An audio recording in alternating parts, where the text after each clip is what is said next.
তাহাজ্জুদ আর ফজরের অভ্যাস আছে যার, রহমত পূর্ণ প্রভাত হয় তার। আলহামদুলিল্লাহি রাব্বিল আলামিন, আসসালাতু ওয়াসসালামু আলা সাইয়্যিদিল মুরসালিন, আম্মা বা'দু, ফাউযু বিল্লাহি মিনাশ শাইতানির রাজীম, বিসমিল্লাহির রহমানির রহিম। আসসালাতু ওয়াসসালামু আলাইকা ইয়া রাসূলুল্লাহ ওয়া আলা আলিকা ওয়া আসহাবিকা ইয়া হাবিবাল্লাহ। আসসালাতু ওয়াসসালামু আলাইকা ইয়া নবিয়াল্লাহ ওয়া আলা আলিকা ওয়া আসহাবিকা ইয়া নূরাল্লাহ। মাদানী চ্যানেলের দর্শক শ্রোতা, আলহামদুলিল্লাহ আবার উপস্থিত হয়েছে রহমতপূর্ণ প্রবাদ অনুষ্ঠান নিয়ে। যেখান থেকে আমাদের অনুষ্ঠান দেখছেন, দূরে কিংবা কাছে, দেশে কিংবা প্রবাসে, সকল দর্শককে জানাই আন্তরিক মুবারকবাদ। আলহামদুলিল্লাহ, অন্যান্য দিনের মতো আজকের অনুষ্ঠানেও কোরআনে পাকের তেলাওয়াত তরজমার সাথে শুনবো আমরা ইনশাআল্লাহ তাবারাক ওয়া তাআলা। হামদে বারি তাআলা, নাতে রাসূলে মকবুল সাল্লাল্লাহু তাআলা আলাইহি ওয়াসাল্লাম থাকবে আজকের অনুষ্ঠানে, এবং আপনাদেরকে আজকের একটি বিষয় নিয়েছি তাও জানাবো। এই বিষয় নিয়ে আলোচনা করার জন্য স্টুডিওতে মুবাল্লিগে দাওয়াত ইসলামী উপস্থিত আছেন। থাকবে অনুষ্ঠানে আপনাদের কল আর SMS গুলো ইনশাআল্লাহ তাবারাক ওয়া তাআলা। দর্শক যেখানে আছি, আমরা ভালো ভালো নিয়ত সহকারে অনুষ্ঠানের শুরু থেকে শেষ পর্যন্ত দেখার নিয়ত করে নিই। আল্লাহ চায় অনেক কিছু জানার, শেখার, বোঝার হবে আজকের অনুষ্ঠান থেকে। নবী রাহমাত শফি উম্মাত সাল্লাল্লাহু তাআলা আলাইহি ওয়াসাল্লামের আলিশান ফরমান হচ্ছে, যে ব্যক্তি আমার উপর একবার দুরূদ শরীফ পাঠ করবে, আল্লাহ তাবারাক ওয়া তাআলা ওই ব্যক্তির উপর 10 বার রহমত নাজিল করে। আর যে ব্যক্তি আমার উপর 10 বার দুরূদ শরীফ পাঠ করবে, আল্লাহ তাবারাক ওয়া তাআলা তার উপরে 100 বার রহমত নাজিল করে। আর যে ব্যক্তি 100 বার দুরূদ শরীফ পাঠ করবে, আল্লাহ তাবারাক ওয়া তাআলা ওই ব্যক্তির উপর 1000 বার রহমত নাজিল করে থাকে। আর যে ব্যক্তি প্রতিদিন 1000 বার দুরূদ শরীফ পাঠ করবে, আল্লাহ নবী সাল্লাল্লাহু তাআলা আলাইহি ওয়াসাল্লাম ইরশাদ করেন, ওই ব্যক্তির কপালের মধ্যে লিখে দেওয়া হবে এই ব্যক্তি নিফাক ও জাহান্নাম থেকে মুক্ত। সাল্লু আলাল হাবিব সাল্লাল্লাহু তাআলা আলা মুহাম্মদ সাল্লাল্লাহু তাআলা আলাইহি ওয়াসাল্লাম। দর্শক শ্রোতা, আমরা অনুষ্ঠানের শুরুতে কোরআনে পাকের তেলাওয়াত শুনি, এরপরে আপনাদেরকে আজকের অনুষ্ঠানের বিষয় জানাবো আল্লাহ চায়। জি, কোরআনে পাকের তেলাওয়াত শুনিয়ে দিন আমাদেরকে। আউযু বিল্লাহি মিনাশ শাইতানির রাজীম। বিসমিল্লাহির রহমানির রহিম। لا يستطيعون نصرهم وهم لهم جند محضرون فلا يحزنك قولهم إنا نعلم ما يسرون وما يعلنون أولم ير الإنسان أنا خلقناه من نطفة فإذا هو خصيم مبين صدق الله العظيم. সুবহানাল্লাহ। আল্লাহ তাবারাক ওয়া তাআলা কোরআনে পাকে আপনার জন্য, আমার জন্য কিছু হুকুম আহকাম ইরশাদ করেছেন। একজন মানুষ, একজন ব্যক্তি, একজন মুসলমান কিভাবে সে দুনিয়াতে চলাফেরা করবে, দুনিয়ার জীবনটা সে কিভাবে অতিবাহিত করবে, আর এই হুকুম আহকাম যদি কোনো ব্যক্তি মেনে চলে, তবে আল্লাহ তাবারাক ওয়া তাআলা তার জন্য রেখেছেন জান্নাত। আল্লাহ আমাদেরকে সঠিকভাবে কোরআন পড়ার, কোরআনের তর্জমা জানার আল্লাহ সে তৌফিক আমাদেরকে দান করুক। দর্শক শ্রোতা, প্রত্যেকটা বিষয়ের পরিচয় থাকে, প্রত্যেকটা বিষয়েরই পরিচয় থাকে। আপনি যদি কোনো কোম্পানির একটা মোবাইল কিনেন, আগে দোকানে গিয়ে এই মোবাইলের পরিচয় জানেন আপনি। পরিচয় অর্থাৎ হলো মডেল কত, এরপরে কোয়ালিটি কি আছে, ভিডিও কেমন হবে, ক্যামেরার রেজলিউশন কেমন আছে, আরও বিস্তারিত তথ্য জানার পরে, পরিচয় নেওয়ার পরে, এরপরে গিয়ে আপনি মোবাইলটা কিনে নেন। প্রায় মানুষের গেটে, বাড়ির গেটে লেখা আছে আপনার পরিচয় দিন, অর্থাৎ প্রবেশের পূর্বে আপনার পরিচয় লাগবে। আমার দেশের NID কার্ডকেও পরিচয়পত্র বলি। পরিচয়পত্র মানুষের একটা অধ্যায় থাকে। আজকে যে বিষয় নিয়েছি সেটা হলো গুনাহের পরিচয়। গুনাহের তো পরিচয় আছে, কোন গুনাহ থেকে কিভাবে বাঁচা যায়, আর কোন গুনাহ কেন হয় থাকে, আর এই গুনাহের শাস্তি কি আছে, এই গুনাহের শাস্তির ভার কেমন হবে, কতটুকু শাস্তি হবে। উদাহরণস্বরূপ যদি আমি শুরুতেই বলি, মিথ্যা একটা গুনাহ। এই গুনাহের পরিচয় দিতে গিয়ে হাদিসে মোবারকার মধ্যে এসেছে গুনাহ, মিথ্যা এটা কবিরা গুনাহ। আর এই মিথ্যাবাদীকে কাল কিয়ামতের ময়দানে এক আকৃতি দিয়ে তাকে উঠানো হবে, সেটাও এক পরিচয় যে এই গুনাহগার মিথ্যাবাদী কাল কিয়ামতের ময়দানে এই সুরত নিয়ে উঠবে, এটা তার পরিচয়। এরপর বলা হয়েছে মিথ্যাবাদী জাহান্নামের হকদার, হাদিসে পাকে ভাবে বয়ান করা হয়েছে। কিন্তু গুনাহের পরিচয় আছে দর্শক, গুনাহগারের পরিচয় নেই, এটা মাথায় রাখতে হবে আমাকে। আজ আপনি যে গুনাহই করেন না কেন, সেই গুনাহের পরিচয় আছে। এটা কোন গুনাহ, কোন ধরনের গুনাহ, কবিরা গুনাহ না সগীরা গুনাহ, কোন গুনাহ, গুনাহের পরিচয় আছে। কিন্তু যে গুনাহগার গুনাহটা করলো, সেই গুনাহগারের পরিচয় কিন্তু আমরা দিতে পারবো না, কেননা এটা একটা গোপন তথ্য মানুষের, একমাত্র আল্লাহ তাআলাই ভালো জানেন।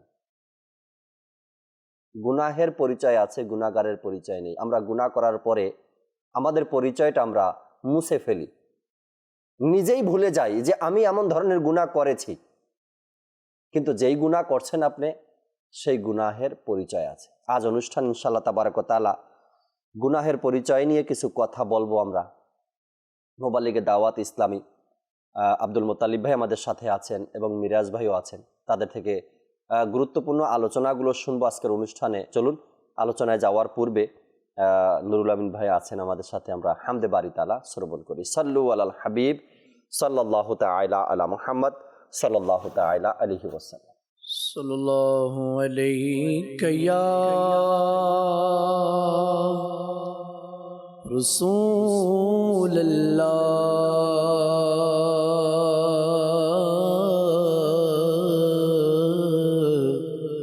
वसल्लम अलैहि या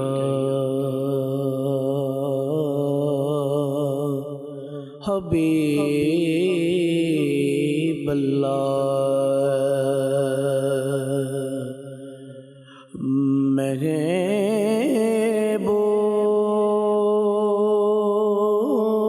महबूब के महफिल को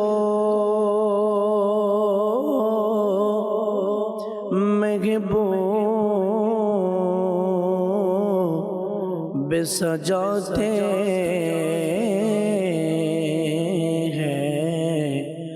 आते हैं वही जिनको मेरे सरकार बुलाते हैं।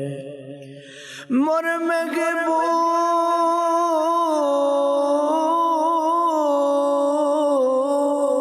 की महफिल को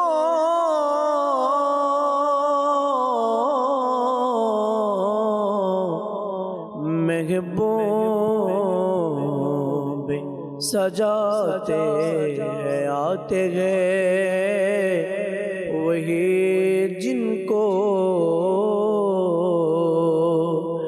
मेरे सरकार बुलाते हैं। पर सल्लल्लाहु अलैहि या रसूल अल्लाह वसल्लम अलैहि या हबीब अल्लाह। है खालिक मालिक रब मोहन सुबहान अल्लाह सुबहान अल्लाह। है खालिक मालिक रब मोहन है खालिक मालिक रब मोहन सुबहान अल्लाह सुबहान अल्लाह সুবহানাল্লাহ সুবহানাল্লাহ সুবহানাল্লাহ সুবহানাল্লাহ তুমি স্রষ্টা আমার আমি বান্দা তোমার তুমি স্রষ্টা আমার আমি বান্দা তোমার সুবহানাল্লাহ সুবহানাল্লাহ মোরা ভিখারি তুমি দাতা মোরা ভিখারি তুমি দাতা মোরা বান্দা তুমি মওলা মুখাপেকি তোমার ফকির বাদশাহ মুখাপেকি তোমার ফকির বাদশাহ সুবহানাল্লাহ সুবহানাল্লাহ সুবহানাল্লাহ সুবহানাল্লাহ সুবহানাল্লাহ সুবহানাল্লাহ মোরা পাপ করি তুমি মাফ করো মোরা পাপ করি তুমি মাফ করো মোরা জুলুম করি তুমি দয়া করো ঘিরে আছে তোমার দয়ার দুনিয়া ঘিরে আছে তোমার দয়ার দুনিয়া সুবহানাল্লাহ সুবহানাল্লাহ হে খালিক মালিক রবে মোহন হে খালিক মালিক রবে মোহন সুবহানাল্লাহ সুবহানাল্লাহ সুবহানাল্লাহ সুবহানাল্লাহ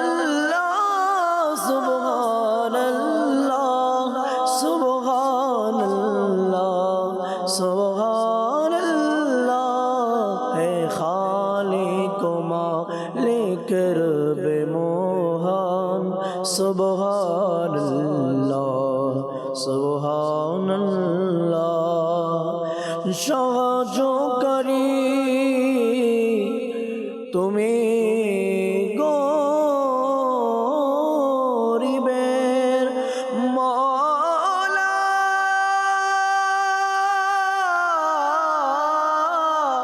মওলা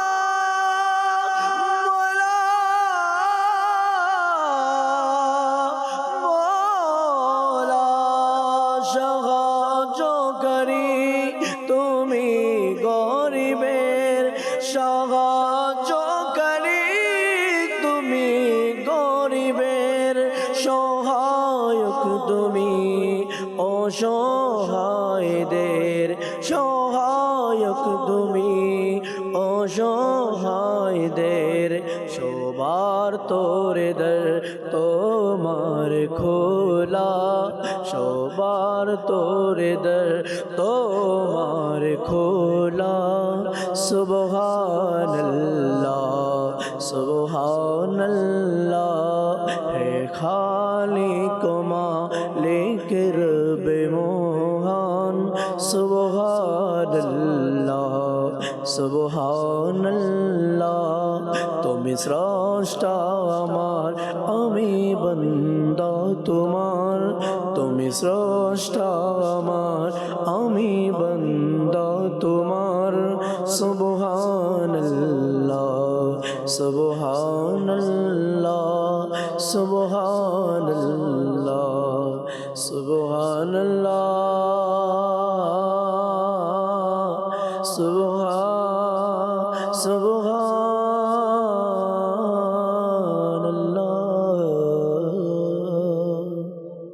আল্লাহ আল্লাহ আল্লাহ সুবহানাল্লাহ সুবহানাল্লাহ আল্লাহ তাবারক ওয়া তাআলার প্রশংসা জিকির রহমতপূর্ণ প্রভাতের এই অনুষ্ঠানের শুরুতেই আমরা সবসময় আল্লাহ তাআলার জিকির প্রশংসা হামদ শোনার সেই সৌভাগ্য অর্জন করি যারা এই অনুষ্ঠানে থাকি।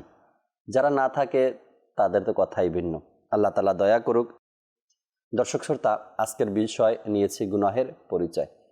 আব্দুল মোতালিব ভাই আমাদের সাথে আছেন, তার থেকে শুরু করি, তার থেকে কিছু মাদানী ফুল আমরা শুনি, এরপরে মিরাজ ভাই আছেন, তার থেকেও শুনবো। দর্শক নাতে রসুলও শোনাবো আপনাদেরকে। আল্লাহ চাই। জি মোতালিব ভাই। আলহামদুলিল্লাহি রাব্বিল আলামিন ওয়া সলাতু ওয়া সালামু আলা সাইয়্যিদিল মুরসালিন আম্মা বা'দ ফাআউযু বিল্লাহি মিনাশ শাইতানির রাজিম বিসমিল্লাহির রহমানির রহিম। আলহামদুলিল্লাহ, আল্লাহ তাআলার দরবারে লক্ষ কোটি শুকরিয়া। আল্লাহ তাআলা দাওয়াতে ইসলামীর সাথে আমাদেরকে সম্পৃক্ত রেখেছেন। আলহামদুলিল্লাহ। দাওয়াতে ইসলামীর মাদ্রাসা থেকে দর্সে নিজামি কমপ্লিট করার তৌফিক দান করেছেন। আলহামদুলিল্লাহ। এর সুবাদে অসংখ্য গুনাহের পরিচয় আমরা জানতে পেরেছি এর সাথে সম্পৃক্ত থাকার কারণে। রাইট। গুনাহ থেকে যতক্ষণ পর্যন্ত গুনাহের পরিচয়, গুনাহ বিষয়টা কি, কোন গুনাহের কি শাস্তি রয়েছে, যতক্ষণ পর্যন্ত না জানতে পারবো ততক্ষণ পর্যন্ত আসলে বেঁচে থাকাটা কষ্ট। এই জন্যই তো বলা হয়েছে যে প্রত্যেক মুসলমানের উপর ইলমে দ্বীন অর্জন করা ফরজ। যদি আপনি নাই জানেন, ইলম শব্দটাই তো জানা। জি। আপনি যতক্ষণ পর্যন্ত জানবেন না ততক্ষণ পর্যন্ত আপনি বুঝতে পারবেন না আসলে আমি কি করছি, আমলও করা যাবে না, আমলও করতে পারবেন না সঠিকভাবে। নয়তো দেখা যায় যে চুগলখুর করার পর বলতেছে, অনেকে হিকমত আমলি বলে চালিয়ে দেয়। গীবত করার পর বলে যে আমি তার সামনে এটা বলতে পারবো, তার দোষটাই তো বললাম। হ্যাঁ, তার দোষটাই তো আমি বললাম। অথচ এটা না জানার একটা কারণ যে আসলে এই গুনাহটা কীরকম, এই গুনাহটা কি করলে কিভাবে হয়, ডিফিনেশনটা কি। যতক্ষণ পর্যন্ত মানুষ জানে না ততক্ষণ পর্যন্ত এরকমটা মানুষ বলতে থাকে। আবার আমির আহলে সুন্নতের যে কুফরি কালিমাত, এই যে কিতাবটা, জি জি জি, এটা অধ্যয়ন করলে বোঝা যায় যে আসলে আমাদের মাঝে কত ভুল রয়েছে, যে আমরা কত ধরনের বাক্য কথায় কথায় বলে ফেলি, যে এর পরিণাম কত ভয়াবহ হয় আমরা তা জানি না, শুধু না জানার কারণে। গুনাহ আমরা জানি, সকলে এটা জানে যে গুনাহ হচ্ছে দুই প্রকার, গুনাহে সগীরা, গুনাহে কবিরা। গুনাহে সগীরা যদি আমরা তুলনামূলকভাবে দেখি, সগীরার অর্থ হচ্ছে ছোট, আর গুনাহ তো গুনাহ, ছোট গুনাহ।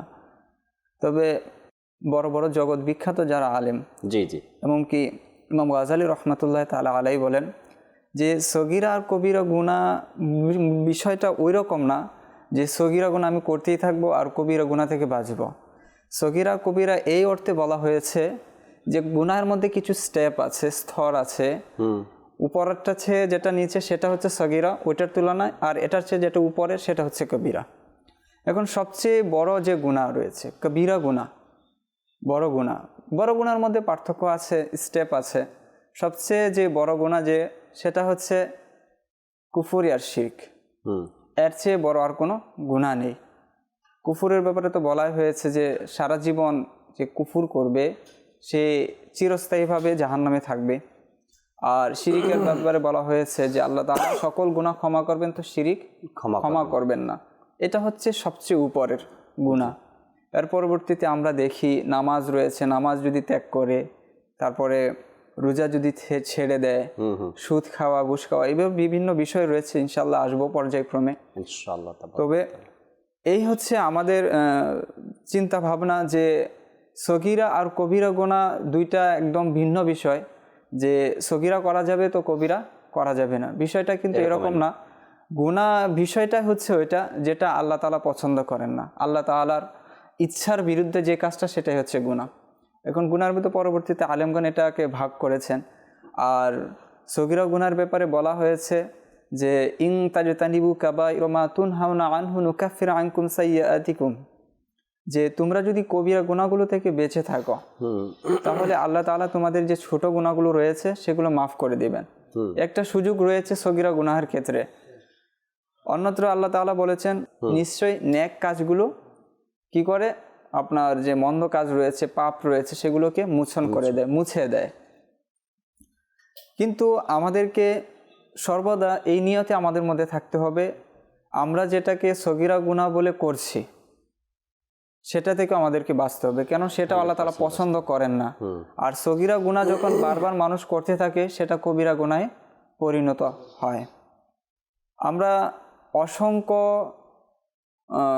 বিষয় জানি, অসংখ্য আউলিয়া কেরামদের ইতিহাসের মধ্যে আমরা জানি, দেখেছি যে আল্লাহ তাআলা তাদেরকে যখন কেউ মৃত্যুর পর প্রশ্ন করতো স্বপ্নে দেখার পর যে আল্লাহ তাআলা আপনার সাথে কী রকম আচরণ করেছে, তখন তাদের জবান থেকে বা স্বপ্নে যুগে তাদের যে সংবাদ ছিল, তাদের কথা এটাই ছিল যে আমরা সামান্য এই কাজটা করেছি বা আমরা এই কাজটাকে ঘৃণা করেছি, ছোট একটা কাজ ছিল, সগীরা গুনাহ ছিল, কিন্তু সেটা থেকে বেঁচে থাকার কারণে বলা হয়েছে যে আমি এটা করার কারণে আল্লাহ তাআলা আমাকে মাফ করে দিয়েছেন। তো কোনো কাজ, কোনো গুনাহকে ছোট মনে করা যাবে না। আর কবিরা গুনার বিষয় তো রয়েছে, কবিরা গুনার বিষয়ে একটা লিস্ট দেওয়া হয়েছে আমাদেরকে, জি, যে এমনি তো অসংখ্য কবিরা গুনাহ রয়েছে। আল্লামা ইমাম যাহাবী রহমতুল্লাহ তাআলা আলাই 70টি কথা বলেছেন। আল্লামা ইবনে হাজার হায়তামি রহমতুল্লাহ তাআলা আলাই তিনি 467টির কথা বলেছেন যে কবিরা গুনাহ রয়েছে। তবে একটা সহজ সূত্র আমাদেরকে বলে দিয়েছেন যে এরকম কাজগুলো হচ্ছে কবিরা গুনাহ। আচ্ছা, এক তো হচ্ছে যে কোরআনে পাকের মধ্যে যেই শাস্তির ব্যাপারে এসেছে যে এই কাজটা করলে শাস্তি দেওয়া হবে, এরকম অসংখ্য কাজ রয়েছে কোরআনে পাকের মধ্যে এসেছে। যেমন এখানে চুরির কথা বলা হয়েছে, চোর যারাই করে সে ছেলে হোক বা মেয়ে হোক তার হাত কেটে দেওয়া হবে, তার শাস্তি এটা। তারপরে বলা হয়েছে যে বেবিচার বা বেবিচারিণী যেই হোক তাদেরকে 100 চাবুক মারা হবে, দৌড়া মারা হবে। তো এরকম যে শাস্তিগুলো কোরআনে পাকের মধ্যে যে কাজের জন্য বর্ণনা করা হয়েছে সেটা হচ্ছে কবিরা গুনাহ। এর পরবর্তীতে বলা হয়েছে দুনিয়ায় কিছু শাস্তি রয়েছে সেগুলো প্রয়োগ করা হয়, যেমন কিসাসের ব্যাপারে বলা হয়েছে, কাউকে আপনি অন্যায়ভাবে হত্যা করলেন সেটার একটা বিবরণী দেওয়া হয়েছে কোরআনে পাকের মধ্যে, যে কিভাবে এর বর্ণনা তো শরীয়তের মধ্যে পাওয়া যায় বা ফিকহের যে কিতাবগুলো রয়েছে সেখানেও রয়েছে। তারপরে বলা হচ্ছে যে আল্লাহ রাসূল সাল্লাল্লাহু আলাইহি ওয়াসাল্লাম এমন অসংখ্য হাদিস বর্ণনা করেছেন যেখানে বলেছেন যে এই কাজটা করলে সে আমার দলভুক্ত নয়, ইসলামের অন্তর্ভুক্ত নয়। তো সেই কাজগুলো করা যাবে না, সেগুলো কবিরা গুনার মধ্যে অন্তর্ভুক্ত করা হয়েছে। তো এইভাবে শর্টকাট কিছু কথা বলে দেওয়া হয়েছে যে এগুলো হচ্ছে কবিরা গুনাহ, এই হচ্ছে সগীরা গুনাহ। তো কবিরা গুনার ব্যাপারে তো স্পষ্টভাবে শাস্তি বর্ণনা করা হয়েছে। তো আলেমগণ বলেন যে এর ব্যাপারে শাস্তি বর্ণনা করা হয়েছে, এই ধরনের কথাবার্তা এসেছে, সেগুলো হচ্ছে কবিরা গুনাহ। আর যার ব্যাপারে শাস্তি আসে নাই, বলা হয়েছে অপছন্দ করা হয়েছে কিন্তু শাস্তি না, সেগুলোকে সগীরা গুনাহ বলা হয়েছে। তো আমাদেরকে অবশ্যই কবিরা হোক আর সগীরা হোক অবশ্যই এই উভয় গুনাহ থেকে আমাদেরকে বেঁচে থাকতে হবে, বাঁচতে হবে, রাইট। আর যদি গুনাহের পরিচয় না জানি তবে আমি কিভাবে বুঝবো এটা সগীরা নাকি কবিরা? হয়তো মুসলমানের মধ্যেও বড় এক সংখ্যা এমন পাওয়া যাবে যারা কবিরা গুনাহ এবং সগীরা গুনাহ এর পার্থক্য করতে পারে না বা জানি না আমরা। আর না জানারও কারণ হলো যে ইলমে দ্বীন না থাকা। আমি একজন থেকে শুনছি এই কথাটা, এর কারণে উদাহরণ দিচ্ছি। আমি তাকে দাওয়াত দিলাম যে আপনার তো মাশাআল্লাহ ধর্মের দিকে ভালো, আপনি ধাবিত, নামাজ রোজা করেন, দাড়ি রেখেছেন, ইবাদতমুখী, আপনি এক কাজ করেন, কামিল পীরের হাতে মুরিদ হয়ে যান। তখন তিনি উত্তর দিলেন যে আমি যদি মুরিদ হয়ে যাই তাহলেই তো পীর সাহেবের দেয়া সবক, তার দেয়া কিছু হুকুম হাকাম বা সে যেভাবে বলবে সেভাবে আমাকে চলতে হবে, হয়তো আমি ওটা পারবো না, তাই আমি এখন মুরিদ হচ্ছি না। তো এটাও তো এক মূর্খতার পরিচয়, তাই না? এখন আমি একজন ওস্তাদের কাছে যাব, উদাহরণস্বরূপ কোনো কারির, ভালো কারির কাছে যাব, কারি সাবজেক্ট, সে আমাকে কোরআনে পাকের তেলাওয়াত শিখাবে। এখন এজন্য যাব যে আমার যে খুঁটিনাটি ভুলগুলো আছে তেলাওয়াতে সে এটাকে সংশোধন করে দিবে। আমি যদি বলি না, কারি সাহেবের কাছে গেলেই তো আবার আমাকে সংশোধন হতে হবে, আমার ভুলগুলো ধরিয়ে দিবে, তো আপনি কি সারা জীবন ভুলেই থাকবেন? ভুলেই থাকতে চান? ঠিক কোনো ব্যক্তিকে যদি বলা হয় যে আলহামদুলিল্লাহ আল্লাহ তাআলার দয়ায় এই গুনাহের পরিচয় জানার জন্য, নিজে কিভাবে গুনাহ থেকে বাঁচতে পারি সে কথাগুলো জানার জন্য, গুনাহ করার পরে তওবা করতে হবে কিভাবে সেটা জানার জন্য, গুনাহ থেকে নিজেকে কিভাবে বাঁচাতে পারবো এটা জানার জন্য 3 দিনের সুন্নাতে ভরা ইজতেমার এলান হয়েছে, আপনি আসুন। তো যদি এমন কথা বলে যে ইজতেমাতে গেলেই তো আমাকে জানাবে যে এটা গুনাহ, এটা গুনাহ, এটা গুনাহ, যাওয়া যাবে না, তো আমি বলবো এটা তো বিবেকহীন একজন মানুষের কাজ।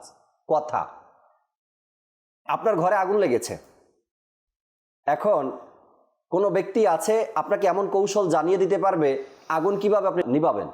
আপনি যদি বলেন না তার কাছে যদি যাই তো সে তো আমাকে আগুন নিবানোর কৌশল জানাবে, তার কাছে যাওয়া যাবে না।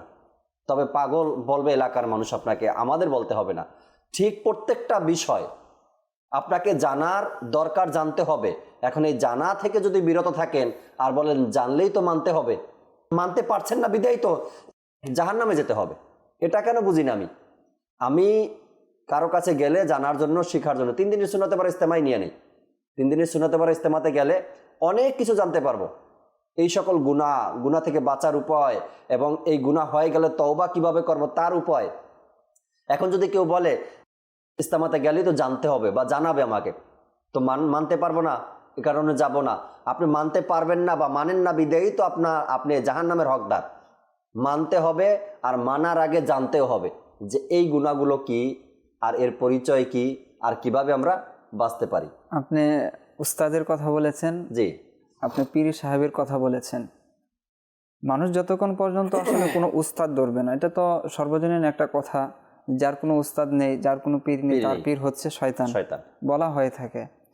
কোরআনে পাকের মধ্যে এ ব্যাপারে উদ্বুদ্ধ করা হয়েছে যেন আমরা রাহাবার ঠিক করি, আমরা কোনো রাহাবারকে ধরি, আমরা কোনো পীর সাহেবকে ধরি যিনি আমাদেরকে পথ প্রদর্শক করতে পারবেন। আমরা যদি নিজে থেকে বলি যে আমি ঠিক হয়ে যাব, আপনি ঠিক হতে পারবেন না। মানুষকে 2টা কাজের মধ্যে থাকতে হবে, হয়তো আপনি নসিহত করেন, নয়তো নসিহত গ্রহণ করেন। আল্লাহ আল্লাহ আল্লাহ। অন্যথায় আপনার পথভ্রষ্টের মধ্যে চলে যাবেন। আপনি নিজ থেকে ঠিক থাকাটা কষ্ট, খুবই কষ্ট। হয়তো আপনাকে সবসময় নসিহত করতে থাকতে হবে, নয়তো নসিহত শুনতে থাকতে হবে। আর যারা নসিহত করেন, যারা প্রকৃতপক্ষে পীর সাহেব, পীরের যে শর্তগুলি যাদের মধ্যে রয়েছে, তারা কিন্তু এমনি এমনি হন না। তারা কিন্তু অনেক মাকাম, অনেক পরিশ্রম, চেষ্টা, সাধনা, ইসলামের যে নিয়মগুলো রয়েছে সেগুলো মানার পর পরবর্তীতে মানুষ তাদেরকে কবুল করে নেয়, গ্রহণ করে নেয়। কোরআনে পাকের মধ্যে বলা হয়েছে যে কিয়ামতের দিন আল্লাহ তাআলা প্রত্যেককে তার ইমামের সাথে আহ্বান করবেন, ডাকবেন।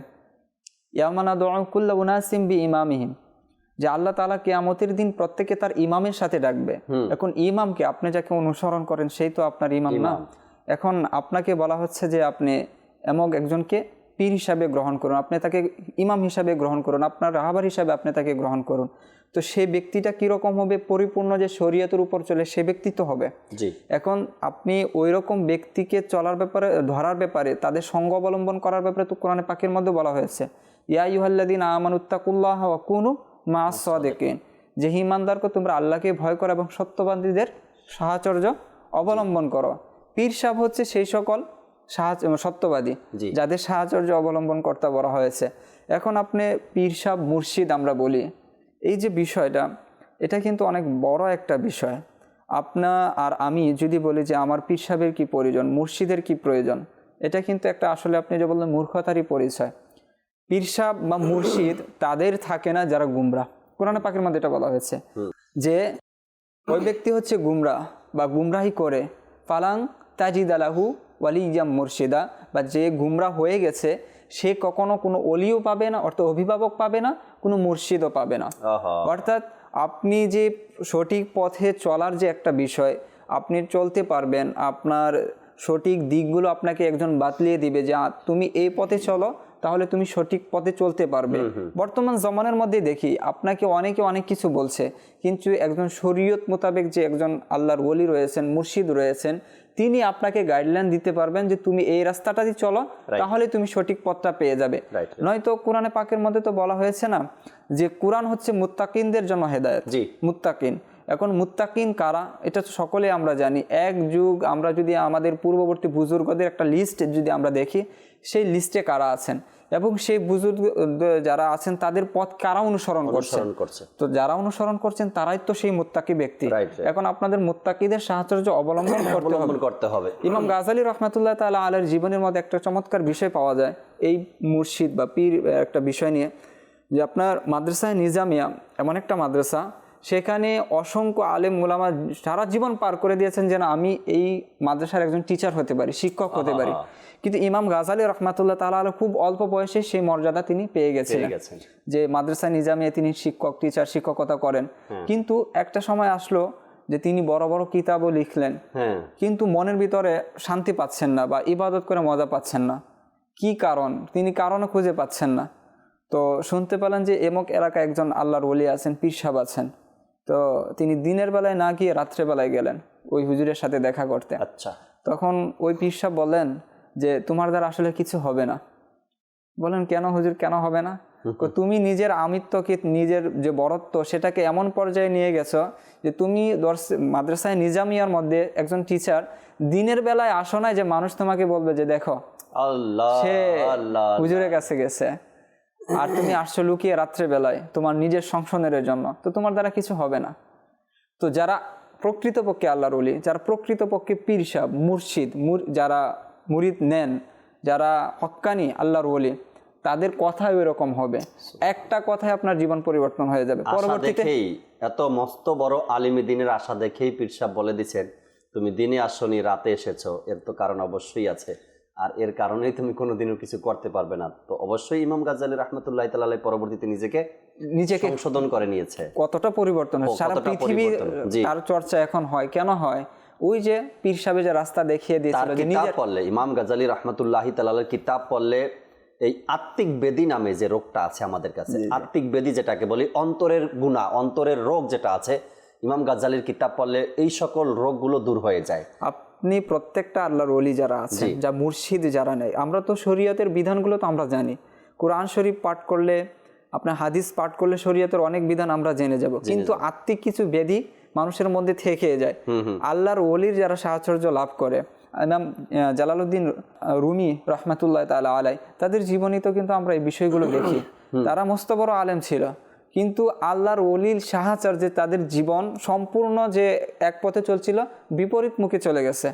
তারা এখন মানুষের মুখে মুখে শুধুমাত্র আল্লাহর ওলিদের সাহাচর্যের কারণে।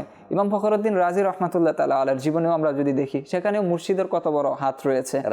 তো আমাদেরকে অবশ্যই যারা হক্কানি আল্লাহর ওলি রয়েছেন, মুর্শিদ যারা রয়েছেন, তাদের সাহাচর্য, তাদের অবলম্বন করতে হবে। আমাদের এই কথা উঠছিল এই কারণে যে গুনাহের পরিচয় জানার জন্য আমাকেও এমন কিছু পথ অবলম্বন করতে হবে। আর এর মধ্যে নিজের ওস্তাদ মানে পীর মানেই মাশায়েখ, নিজের মুর্শিদ, এবং যাদের থেকে আমরা শিখতে পারি এমন কিছু লোকের সাথে আমাদেরকে থাকতে হবে। আর বর্তমান সময় গুনাহ থেকে বাঁচার বা গুনাহের পরিচয় জানার আর তওবা করার এক ভালো জায়গা দাওয়াত ইসলামী আলহামদুলিল্লাহ ঘোষণা করেছে 3 দিনের সুন্নাতে ভরা ইজতেমা। 3 দিনের সুন্নাতে ভরা ইজতেমা এমন এক মহান জায়গা, যদিও আপনি সেখানে গিয়ে 3 দিনে এত বেশি ইলমে দিন শিখতে পারবেন না। 7, 8, 10 বছর 20 বছরে মানুষ মাদ্রাসায় যেটা শিখে সেটা শিখতে পারবেন না, কিন্তু এই 3 দিন কমপক্ষে গুনাহ থেকে তো বাঁচতে পারবো আমরা। পরিবেশ অন্তত পেয়ে যাবে, একটা পরিবেশ কমপক্ষে পেয়ে যাব, যে পরিবেশটা আমাকে ভালো শিখাবে, ভালো দেখাবে, ভালো জানাবে, ভালো পথ আমি পেয়ে যাব এই পরিবেশের কারণে। আপনি যখন মোটিভেশনাল স্পিকিং যারা করে, এদের স্পিক শোনার জন্য অসংখ্য মানুষ আসে, টাকা দিয়ে পর্যন্ত আসে। স্পিক কতক্ষণ হয়? 1 ঘন্টা হয়, কিন্তু এই 1 ঘন্টার স্পিক, ঠিক আছে, অ্যাডভাইস বলি, পরামর্শ বলি, মানুষের জীবনকে পরিবর্তন করে দেয়। তো যে মোটিভেশনাল স্পিচ হিসেবে আপনি এটাকে নিতে পারেন। আবার এমন রিপোর্টও আমাদের কাছে আছে আল্লাহ তাআলার দয়ায়, গত ইজতেমাগুলোতে যারা এসেছে অনেক মানুষের সংশোধন এখানে এসে হয়েছে। অনেক মানুষের, হাজার হাজার ইসলামী ভাইদের অভিমত, 3 দিনের সুন্নাতে ভরা ইজতেমায় গিয়ে আমি নামাজ পড়া শুরু করেছি, 3 দিনের সুন্নাতে ভরা ইজতেমায় গিয়ে আমি দাড়ি রেখেছি, আমি ইমামা পড়া শুরু করেছি। আল্লাহ তাআলার দয়ায় এক পরিবেশ এখানে তৈরি হয়, আর এই পরিবেশের মধ্যে যখন সুন্নাতে ভরা বয়ান হয়, সংশোধনীয় বয়ান হয়, তখন মানুষ এগুলোকে অ্যাকসেপ্ট করে না। আমরা একটি নাতে রসুল শুনি কি মিরাজ ভাই? অনেক সময় হয়েছে, আলোচনা চলছে গুনাহের পরিচয় নিয়ে, কথা আরও বলবো ইনশাআল্লাহ তাবারাক ওয়া তাআলা। সাথেই থাকুন, আমরা একটি নাতে রসুল মকবুল সাল্লাল্লাহু আলাইহি সাল্লাম শুনি। সাল্লু আলাল হাবিব সাল্লাল্লাহু তাআলা আলা মুহাম্মদ সাল্লাল্লাহু আলাইহি সাল্লাম। আমায় কাছে ডেকে ননামদানি মা দিনে ওয়ালে প্রেমের শোধা পান করানা মদানি মা দিনে ওয়ালে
ঠিকানা মদনী মদিনে ওয়ালে হৃদয় হোক তোমার ঠিকানা মদনী মদিনে ওয়ালে যখন পাব তোমার দিদার তখনই দে হবে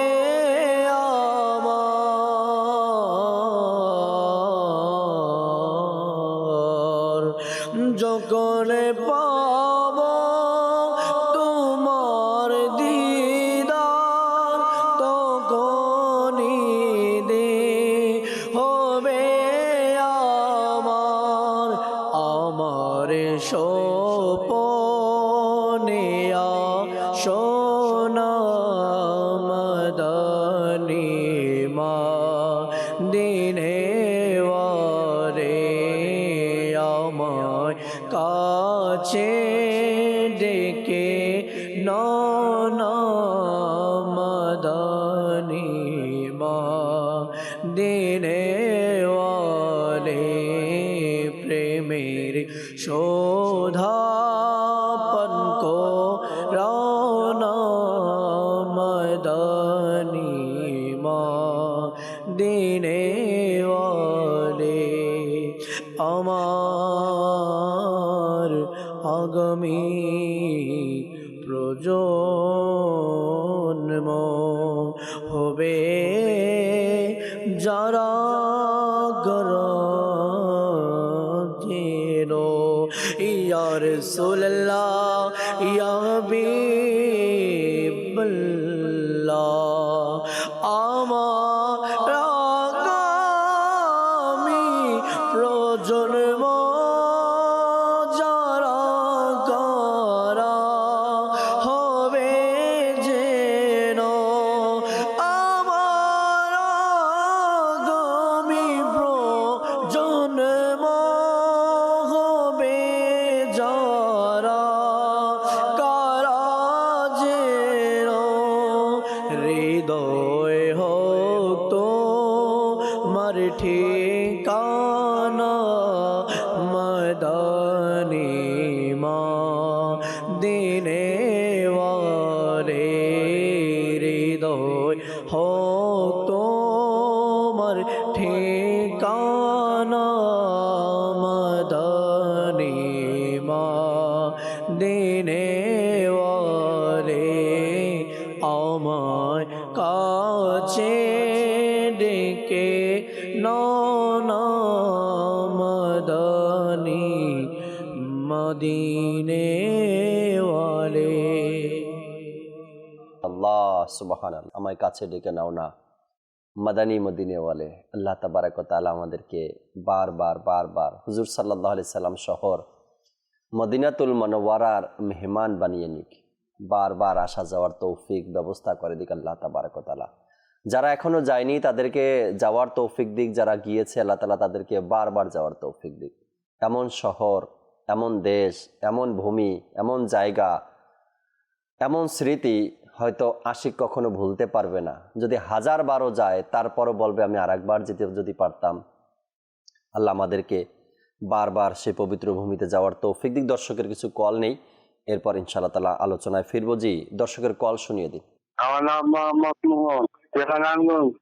আমি একটি কালাম শুনতে চাই, সেটি হলো মাটির ঘর, মাটির বাড়ি, মাটি হবে বিছানা। আচ্ছা, মাটির বাড়ি, মাটির ঘর, মাটির হবে বিছানা, নুরুল আমিন বে কালাম শোনাবে আমাদেরকে ইনশাআল্লাহ তাআলা। পরবর্তী কল দেন। মোহাম্মদ ইয়াসিন গাজীপুর। আপনাদের এই মাদানী চ্যানেলটা অনেক সুন্দর সুন্দর কথা আছে, মানুষের জন্য অনেকটা ভালো হয়েছে, আমল করার জন্য একটা সহজ একটা পন্থা, এজন্য অনেক মানুষ উপকৃত হইতেছে। আল্লাহ তাআলা কবুল করুক, সাথেই থাকবেন আশা রাখি। আর এভাবে করে সুন্দর সুন্দর অভিমতগুলো আমাদেরকে জানাবেন। পরবর্তী কল দেন। বান্দরবান জেলা।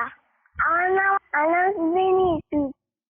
আমি একটি আনকারা শুনতে চাই, সেটি হল বাগদাদের মুসাফির আমার সালাম।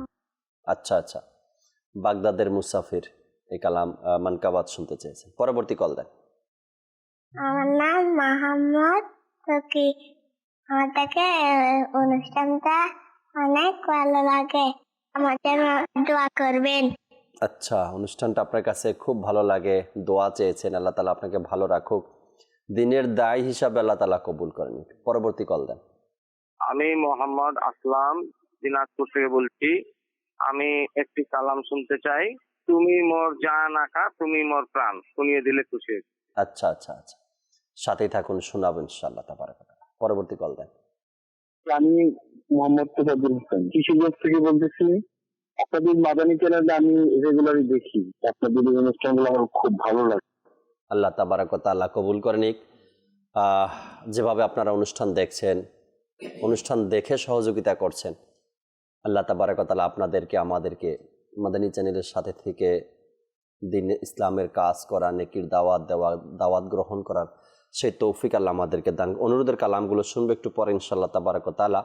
মিরাজ ভাই থেকে কিছু আলোচনা শুনি। গুনাহ এমন একটা বিষয় মিরাজ ভাই, যা মানুষের অন্তরটাকে শক্ত করে দেয়। গুনাহ করতে করতে বলা হয়, যখনই বান্দা গুনাহ করে, গুনাহের পরিচয় তো জানি না, আর গুনাহ এমন একটা বিষয় যা মানুষের অন্তরে লোভ লাগায়।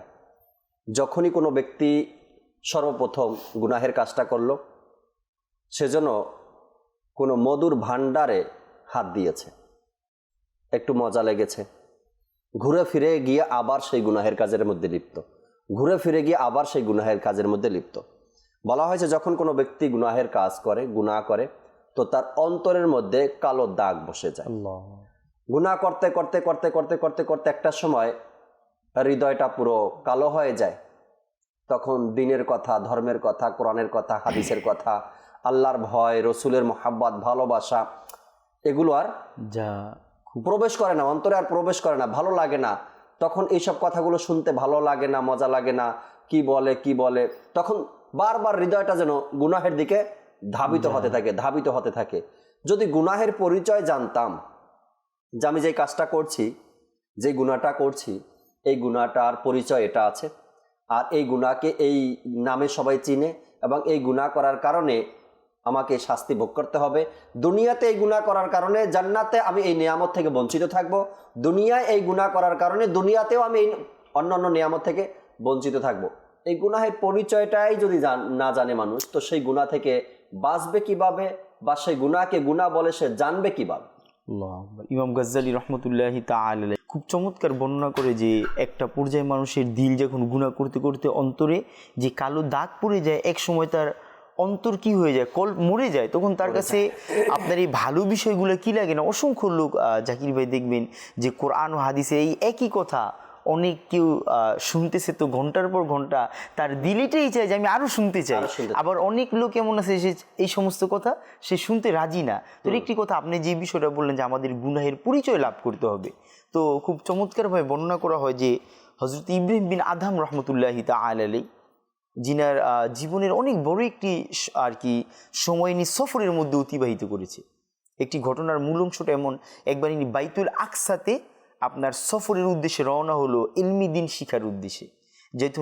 যখন বাইতুল আকসাতে উপস্থিত হলো, আর ওইখানে যখন রাতে ইশারের নামাজ আদায় করার পরে ঘুমিয়ে যাবে, এই অবস্থায় এভাবে দেখলো যে দুইজন নূরানি চেহারাওয়ালা ফেরেশতার নেই, তারা একে অপরের সাথে এই কথা বলছে যে এই ব্যক্তি কে। তখন অপরজন বললি তো ইব্রাহিম বিন আদহাম রহমতুল্লাহি তাআলা আলাইহি। তখন অপরজন বলল হ্যাঁ, সে তো অর্থাৎ গতকালও যে মর্যাদার অধিকারী ছিল সে আজ আর এই মর্যাদার অধিকারী নেই। তখন বললো যে এর কারণ কি? তখন বললো যে সে যেই স্থান থেকে সফরে রওনা হয়েছে ওই সময় সে কিছু খেজুর ক্রয় করলো। কি করলো? কিন্তু আজ দেখবেন আজকে আমাদের এই সমাজের মধ্যে জাকির ভাই, মুসলমানদের অনেক বড় একটা সংখ্যা আমরা টাকা পয়সা, আমরা নোট, এটা খুব ভালোভাবে আমরা চিনি নিই মুহূর্তের মধ্যে। দেখবেন যে অন্ধ মানুষ, তাকেও যদি আপনি এমন অভিজ্ঞতা সম্পূর্ণ অন্ধ লোক আপনাকে দেখবেন যে তার হাতেও যদি 100 টাকার নোট দিয়ে বলা হলো যে সে বলবে এটা 100 টাকা। আফসোস আমরা কি, অর্থাৎ গুনাহের ব্যাপারে আমরা এত অজ্ঞ।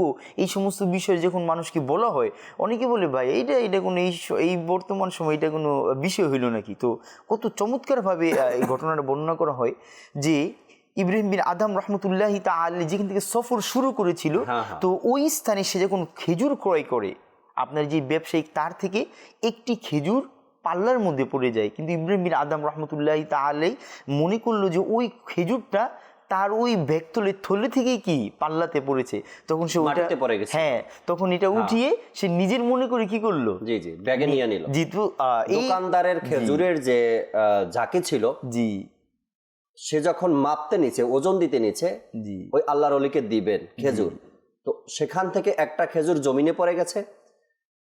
তিনি মনে করছেন এটা আমার ভাগেরটাই জমিনে পড়ে গেছে, জি। তখন তিনি সেখান থেকে উঠিয়ে নিজের ব্যাগে নিয়ে নিলেন। আল্লাহু আকবার। জি তো বর্ণনা করা হয় যে যখন ওই ফিলিস্তার যে নুরানি চেহারাওয়ালা তারা বলতেছে যে এই কারণে ইব্রাহিম বিন আদম রহমতুল্লাহ তাআলা এর যে মর্যাদা, আল্লাহ তাআলা মর্যাদাকে কি করে দিয়েছে, অর্থাৎ সে আর কি অজানা বশত সে কি একটা খেজুর তার ছিল না, ব্যবসায়িকের ছিল, সে নিজের মনে করে নিয়ে নিয়েছে। তখন ইব্রাহিম বিন আদম খুব আশ্চর্য হলো, স্বপ্নে যখন ঘুম ভাঙলো সে উঠে গেল, পুনরায় ওই শহরে গেল, আর যে আপনার ব্যবসায়িক ছিল তো তার সাথে এটা মীমাংসা করে যখন পুনরায় বাইতুল আকসাতে সে যখন পুনরায় আসলো, সে ওই পূর্বের দিনে নেয় ইশারের নামাজ আদায় করার পরে যখন সে ঘুমিয়ে গেল, তো ঘুমন্ত অবস্থায় সে পুনরায় ওই দুইজন ব্যক্তিকে দেখলো, আর একে অপর কীভাবে বলছে যে আল্লাহ পাক ইব্রাহিম বিন আদম রহমতুল্লাহ তাআলা এর পূর্বের মর্যাদায় আল্লাহ তাআলা তাকে কী করেছে, আবার ফিরিয়ে দিয়েছে।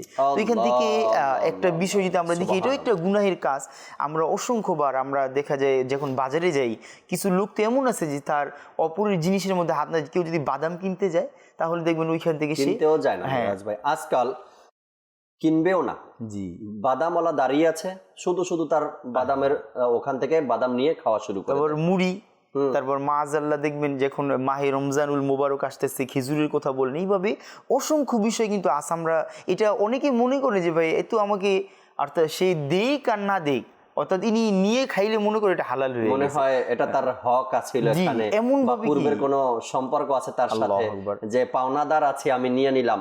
আসলে টপিক কথা যেটা মিরাজ ভাই তুলে দিলেন, যে শুরুতে বলেন আল্লাহর অলির যে এক মনোভাব ছিল, চিন্তা ভাবনা ছিল। অন্য এক বর্ণনার মধ্যে এভাবে এসেছে যে এভাবে করে খেজুর যখন সে নিজের ব্যাগে নিয়ে নিল, আল্লাহর অলিদের চিন্তা ভাবনা কেমন, তাদের সঙ্গে স্পর্শে গেলেই তো গুনাহের পরিচয় জানা যায়, যেটা মুতালিব ভাইও বললেন। ওই আল্লাহর অলির ব্যাগের মধ্যে যখন খেজুর নিয়ে সে বাড়িতে চলে গেল, খাওয়াও হয়ে গেল, তো সে মসজিদে নামাজ পড়তে গেলেন। নামাজ পড়তে যাওয়ার পরে সে মসজিদের এক কোনায় ফেরেশতাদের আলোচনা শুনলেন। ফেরেশতারা বলতে লাগলো, দেখো এই যে আল্লাহর অলি নামাজ পড়তে আসছে, আজকে থেকে তার এমন এমন সিস্টেম হয়ে গেছে। আর এক ফেরেশতা বললো, কেন? বললো, সে আজকে খেজুরের দোকানদার থেকে একটা খেজুর সে নিচে পড়ে গেছিল, এটা নিজের ব্যাগে নিয়ে নিছে, আল্লাহ তাবারক ওয়া তাআলা এজন্য তার ভাগ্যে এমন ফয়সালা করে দিচ্ছেন, সে দোয়া করবে কবুল হবে না। তো ওই আল্লাহর ওলি যখন শুনলেন খেজুর কার থেকে কিনছেন, সেখানে চলে গেলেন। ওখানে যাওয়ার পরে পুরাই তার ভাগ্যই মনে হয় পরিবর্তন। ওখানে গিয়ে দেখে ওই খেজুরের দোকানদার নেই, সে কোনো এক এলাকা থেকে এখানে খেজুর বিক্রি করার জন্য এসেছিলেন। ওই অ্যাড্রেস নিয়ে আবার তার বাড়িতে গেলেন, সেখানে যেতে তার অনেক সময় লেগেছে, বলা হয়েছে কয়েকদিন পার হয়ে গেছে। যখন ওই মহল্লায় গেলেন, সেই মহল্লায় যাওয়ার পরে গিয়ে দেখেন সেখানে শুধু তার মেয়ে আছে। ওই লোকের খেজুর বিক্রেতার ছেলে এখানে নেই, তার ছেলে আরেক দেশে থাকে। এখন যে এই খেজুরের মালিক, তার মেয়েরও অংশ ছেলেরও অংশ, মাপ চাইতে হলে ছেলের থেকেও চাইতে হবে, মেয়ের থেকেও চাইতে হবে। এমন এক লং প্রসেসিং এর মধ্যে সে পড়ে গেছে। একজন মানুষ গুনাহের পরিচয় জানে বিদায়ী সে কিন্তু এই প্রসেসিংটা নিয়েছে যে আমি কিভাবে ক্ষমা চাইতে পারি, এর মাফ ক্ষমা কিভাবে আমার হবে, যেহেতু আমার এই আলোচনা ফেরেশতাদের মধ্যে চলে গেছে, তো আমার এর ক্ষমা বা আমি এর থেকে মাফ কিভাবে পাইতে পারবো। অর্থাৎ তার মধ্যে ছিল গুনাহের পরিচয়, সে জানতো। আসলে জাকির ভাই আল্লাহ তাবারক ওয়া তাআলার ওলিদের মধ্যে এমন গুণাবলী, এটাই কিন্তু বাস্তবতা। যখন আপনি কোনো আল্লাহ ওয়ালাদের নিকট যাবেন, এটার একটা উদাহরণ এভাবে বর্ণনা করা হয় যে আমরা আপনার বিভিন্ন হাসপাতাল বলেন বা ফার্মেসি বলেন, এখানে কিন্তু বিভিন্ন ধরনের কি আছে আপনার ওষুধ ওইখানে আপনি থেকে পাবেন, কিন্তু আমরা ডাক্তারের কাছে কেন যাই? সে আমাদেরকে প্রেসক্রিপশন দেয় যে সে, অর্থাৎ এই রোগের জন্য এই ওষুধ, যদি আপনি যদি আপনি এই সাজেশন অনুসারে জাকির ভাই কেউ যদি বলে যে আমাকে এইটা দেন এইটা দেন, তাহলে তার রোগের 12টা বাজবে, তার নিজেরও 12টা বাজে। অর্থাৎ তার এই ভুল তাকে মৃত্যু পর্যন্ত নিয়ে যেতে পারে। এর জন্য বলা হয়েছে আল্লাহ ওয়ালাদের সংস্পর্শ যখন আমরা কোনো নেক সোহবতে যখন যাব তখন এর মাধ্যমে আমাদের এই পরিচিতিগুলো, কেননা আল্লাহ ওয়ালার এতই জ্ঞানী ছিল। আমরা যদি পূর্বের অর্থাৎ সাহাবা ইকরাম আলাইহিম রিদওয়ানের মুবারক যুগ থেকে তাবিন আম্মাই মুস্তাহিদিন আজ পর্যন্ত আউলিয়া ইকরামের যুগ পর্যন্ত দেখি এই মাস খাজা গরিবে নওয়াজ রহমতুল্লাহি তাআলার পবিত্র মাস, আলহামদুলিল্লাহ।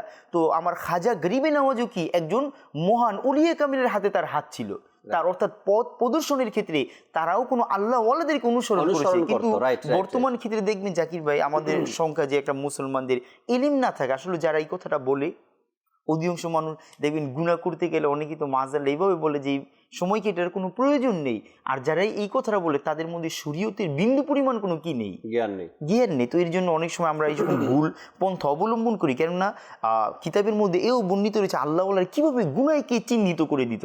কেননা আমাদের তো অর্থাৎ অতটুকু এলিমও নেই যে আমরা গুনাহ এটার যে পরিচয় লাভ করতে পারবো। আল্লাহওয়ালা ব্যক্তিদের সংস্পর্শে যাওয়া, তাদের সাথে থাকা, তাদের সংস্পর্শ গ্রহণ করার মধ্যে এক বরকতে ভিন্ন রয়েছে। আমরা প্রায় সময় শুনি যে আল্লাহর ওলিদের কাছে গেলে তারা এভাবেই মানুষকে সংশোধন করে।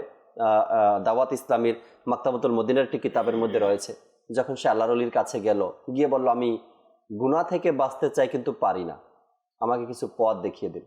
ওই আল্লাহর ওলি বলল, যখনই তোমার গুনাহ করতে ইচ্ছা হয় গুনাহ করে নাও তুমি, কিন্তু আল্লাহ তাবারক ওয়া তাআলার দৃষ্টির আড়াল হয়ে, আল্লাহ তাআলা তোমাকে যেন না দেখে এমনভাবে গুনাহ করো।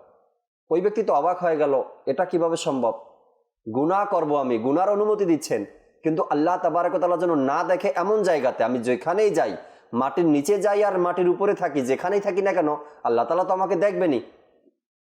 তো যদি তোমার গুনাহ করতে ইচ্ছা হয় তো গুনাহ করো, গুনাহ করে নাও। আল্লাহর ওলিদের চিকিৎসা কেমন হয়ে থাকে, গুনাহ করতে ইচ্ছা হয় তো গুনাহ করে নাও, কিন্তু আল্লাহ তাআলার দেয়া রিজিক খাওয়া বন্ধ করে দাও। চিকিৎসা তো দেখেন কেমন ভাবে চিকিৎসা করছেন, এভাবে করে কয়েকটা ধাপ সেই আল্লাহর ওলি তাকে বললেন, গুনাহ করতে ইচ্ছা হয় তো করো, কিন্তু আল্লাহ তাবারক ওয়া তাআলার পৃথিবী থেকে বের হয়ে করো, রিজিক খাওয়া বন্ধ করে দিয়ে করো, আল্লাহর রিজিক খেও না তুমি।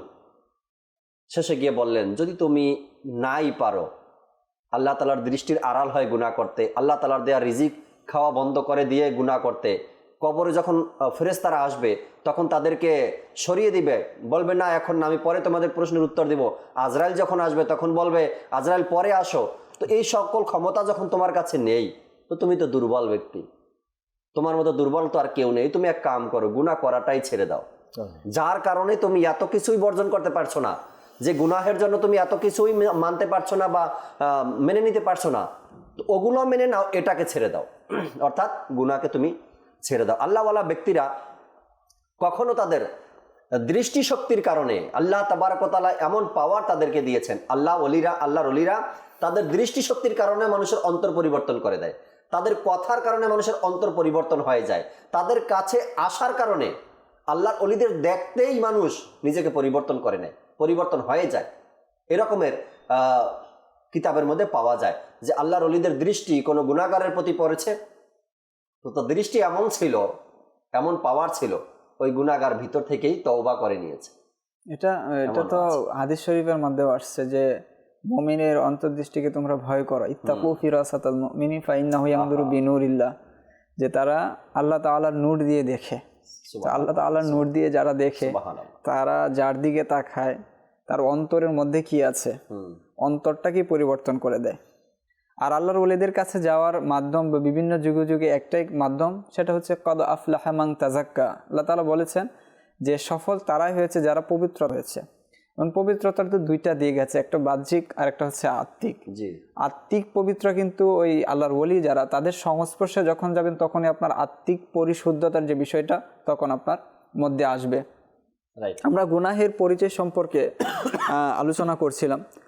আমরা আমির আহলে সুন্নাত দামাত বারকাতুহুল আলিয়ার নিকট প্রশ্ন করা হলো যে আমরা গুনাহের পরিচয় কিভাবে পেতে পারি, এর মাধ্যমটা কি? তখন আমির আহলে সুন্নাত দামাত বারকাতুহুল আলিয়া বলেন, গুনাহের পরিচয় লাভের জন্য সর্বোত্তম মাধ্যম হচ্ছে এটাই, ইলমে দ্বীন অর্জন করা। ইলমে দ্বীন অর্জন না করলে গুনাহের পরিচয় কখনো তোমরা জানতে পারবে না। এখন ইলমে দ্বীন আমরা যখন অর্জন করব তখন আমরা কোরআন শরীফের মধ্যে দেখব যে কোথায় কোথায় আল্লাহ তাআলা কি কি কাজ করতে নিষেধ করেছেন, আর যেগুলো নিষেধ করেছেন সেগুলো থেকে বিরত থাকাই হচ্ছে আমাদের কর্তব্য। আর যখন ওগুলো আমরা করে নেব তখন আমরা গুনার মধ্যে পড়ে যাব। আল্লাহ তাআলা বলেছেন ওয়ালা তাকতুলু আনফুসাকুম, তোমরা একে অন্যকে হত্যা করো না, কোনো নফসকে কোনো প্রাণকে হত্যা করো না। আল্লাহ তাআলা বলেছেন ওয়ালা তাকরাবুজ জিনা ইন্নাহু কানা ফাহিশাতাও ওয়া সাআ সাবিলা, তোমরা ব্যভিচারের নিকটেও যাবে না, কেননা এটা হচ্ছে অশ্লীল ফাহিশা কাজ। আল্লাহ তাআলা বলেছেন ইন্নাল্লাযীনা ইউহিব্বুনা আন তাশিআল ফাহিশাতু ফিল্লাযীনা আমানু লাহুম আযাবুন আলীমুন ফিদ দুনিয়া ওয়াল আখিরা, নিশ্চয় ওই সকল ব্যক্তি যারা এটা ভালোবাসে। দেখবেন সমাজের মধ্যে আল্লাহ তাআলার যে কথাগুলো প্রত্যেকটাকে মিলিয়ে দেখবেন যে ওই সকল ব্যক্তি যারা এটা ভালোবাসে যেন ফাহিশা ছড়িয়ে পড়ুক। ফাহিশা ছড়িয়ে পড়ুক কাদের মধ্যে? ফিল্লাযীনা আমানু, ওই সকল ব্যক্তিদের মাঝে ফাহিশা ছড়িয়ে পড়ুক যারা ঈমান এনেছে। তো তাদের জন্য কি শাস্তি রয়েছে? লাহুম আযাবুন আলীম, তাদের জন্য রয়েছে লাঞ্ছনাদায়ক যন্ত্রণাদায়ক শাস্তি ফিদ দুনিয়া ওয়াল আখিরা। তো পৃথিবীর মধ্যে এরকম একটা তবকা, এরকম একটা দল, এরকম একটা জামাত আপনি পাবেন যারা এটাকে পছন্দ করে যে মুসলমানদের জন্য ফাহিশা ছড়িয়ে পড়ে। আপনি বিভিন্ন জায়গায় দেখবেন, বিভিন্ন মাধ্যমে এটা কিন্তু প্রচারণা চলছে যে এটা স্বাধীনতা, ওইটা স্বাধীনতা, মুক্ত ভাবনা, বিভিন্ন কথা বলে মুসলমানদের মাঝে ফাহিশা ছড়িয়ে দেওয়া হচ্ছে দিন দিন। এই ফাহিশা যে ছড়িয়ে পড়ছে আর এটাকে আমাদের মুসলমান অনেকে নিচ্ছে এবং অনেকে এই কাজে নিজেও সামিল হচ্ছে। তো তাদের জন্য আল্লাহ তাআলা হুঁশিয়ার দিয়ে বলছেন যে তাদের জন্য হচ্ছে যন্ত্রণাদায়ক লাঞ্ছনাদায়ক শাস্তি। এখন এই কাজটার মধ্যে যখন মুসলমান আস্তে আস্তে পড়ে যাচ্ছে তখন তারা কি হচ্ছে যে ওয়ালা তাকরাবুজ জিনা, আল্লাহ তাআলা নিষেধ করেছিল জিনার কাছেও যেও না। জিনা তো অনেক পরের বিষয়, এর কাছেও যেও না। যখন এই মুক্ত ভাবনাকে আমরা নিজেদের মধ্যে নিয়ে নিলাম যে কি হয়েছে, একজন আরেকজনের সাথে মিশবো, ছেলে মেয়ে একসাথে চলবো, কি হয়েছে এতে, কিন্তু এটা কত দূর পর্যন্ত গিয়ে থামে আমরা যদি একটু দেখি যে আপনার যে চোখের জিনা রয়েছে, হাতের জিনা রয়েছে, বিভিন্ন অঙ্গ প্রত্যঙ্গের জিনা রয়েছে, এক এক করে এক এক জিনা, যেটার থেকে নিকটেও যেতে আমাদেরকে নিষেধ করা হয়েছিল আমরা সেটার মধ্যে পড়ছি। এটা এই যে গুনাহের পরিচয়গুলো আপনি দিচ্ছেন যে হাত দ্বারা গুনাহ করছে, মানে চোখ দ্বারা গুনাহ করছে, অন্তর দ্বারা গুনাহ করছে, এটার পরিচয়টাই তো জানে না। আর এই পরিচয়টা না জানার কারণে এটাকে তারা মামুলি বিষয় মনে করে, সাধারণ মনে করে বা স্বাভাবিক একটা বিষয় মনে করে। যদি তারা এই গুনাহের পরিচয় জানতো, বলা হয়েছে কাল কিয়ামতের ময়দানে তার চোখের মধ্যে সীসা গলিয়ে দেওয়া হবে। চোখ দ্বারা যে গুনাহ করেছে, চোখ দ্বারা যে সে ব্যভিচার করেছে, এর কারণে তার চোখের মধ্যে সীসা গলিয়ে দেওয়া হবে। তো এই পরিচয়টা না জানার কারণে সে মনে করে নর্মাল বিষয়, তো এটা কোনো বিষয় হলো। তো এই গুনাহ করতে করতে করতে করতে গুনাহের কারণে আমাদের হৃদয়টা যখন মরিচা জমে যায়, হৃদয়ের মধ্যে মরিচা জমে যায়, আর বলা হয়েছে এই মরিচা দূর করার জন্য আপনাকে কোরআনে পাক পড়তে হবে, আল্লাহ তাআলার জিকির করতে হবে, দুরুদ ও সালাম পাঠ করতে হবে, বেশি বেশি কান্না করতে হবে, আল্লাহ তুমি আমার হৃদয়ের মধ্যে যে মরিচা জমে গেছে এই মরিচাকে তুমি দূর করে দাও, আল্লাহ তাআলার দরবারে কান্না করতে হবে। আর হৃদয়ের মধ্যে মরিচা জমে যাওয়া, এই যে কথাগুলো, ভালো কথাগুলো, এগুলো মাথায় আসবে না যখন মরিচা জমে যাবে। এই একটা জিনিস থেকে যখন আমরা ফিরে চলে আসছি, যখন আমরা অমুসলিমদের কথাকে নেওয়া আরম্ভ করলাম, মুক্ত চিন্তা ভাবনা নিজেদের মধ্যে লালন করা শুরু করলাম, জিনা আমাদের মধ্যে আম হলো, এর থেকে শুরু করে অবৈধ সন্তান পৃথিবীতে আসছে, পরবর্তীতে ওয়ালা তাকতুলু আনফুসাকুম, অর্থাৎ প্রত্যেকটা বিষয় কিন্তু এই কোরআনে পাকের মধ্যে যখন আমরা দেখব বা এর উপর আমল করব, প্রত্যেকটা থেকে বেঁচে থাকতে আমাদের সুবিধা হবে। আপনি যখন অশ্লীল কাজ থেকে বিরত থাকবেন, আপনি জিনা থেকে বিরত থাকবেন, জিনা থেকে যখন বিরত থাকবেন, আপনার যে ওই যে পরবর্তীতে কিছু না পেরে অপারেশন করা, কিছু না পেরে দেখা যাচ্ছে ডাস্টবিনের মধ্যে শিশু পাওয়া যাচ্ছে, এই যে সন্তান, এই যে শিশুকে হত্যা করার যে বিষয়গুলো, এগুলো আমাদের মাঝে আসছে। তো প্রথমত হচ্ছে এই গুনার পরিচয়টা যতক্ষণ আমরা না জানবো ততক্ষণ পর্যন্ত এই বিষয়গুলো আমাদের মাঝে ঘটতে থাকবে, হতে থাকবে, যতক্ষণ পর্যন্ত আমরা সিরিয়াস না হব যে এই বিষয়গুলো আমাদেরকে ত্যাগ করতে হবে, ততক্ষণ পর্যন্ত আমাদের এর থেকে বেরিয়ে আসা আমাদের জন্য কষ্টকর। আল্লাহ তাআলা আমাদেরকে বোঝার তৌফিক দিক। কিছু অনুরোধের কালামগুলো আমরা শুনি নুরুল্লাহ ভাই থেকে, এরপরে শেষ দুই একটা কথা বলে অনুষ্ঠান থেকে বিদায় নেবেন ইনশাআল্লাহ তাআলা। জি নুরুল্লাহ ভাই। মাটির বাড়ি মাটির ঘর, মাটি হবে বিছানা, আশ্রয়ে কাজে বায়ে কান, সঙ্গে কে যাবে না। মাটির বাড়ি মাটির ঘর মাটি হবে বিছানা আসছো একা যাইবা একা সঙ্গে কেহ যাবে না বাবা গেল মা গেল কেউ তো ফিরে আসলো না আসছো একা যাইবা একা সঙ্গে কেহ যাবে না ডানে মাটি বামে মাটি মাটির হবে বিছানা ডানে মাটি বামে মাটি মাটির হবে বিছানা আসছো একা যাইবা একা সঙ্গে কেহ যাবে না আসছো একা যাবা একা সঙ্গে কেহ যাবে না গুনাহের যায় না যেও বাসে আমার ইয়া রাসূলুল্লাহ তুমি করো কিছু মাহে রিসালাত ইয়া রাসূলুল্লাহ গুনাহের যায় না যেও বাসে আমার ইয়া রাসূলুল্লাহ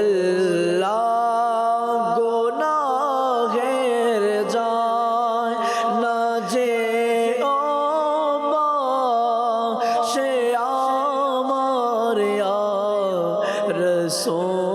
রাসূলুল্লাহ তুমি করো কিছু মাহে রিসালাত ইয়া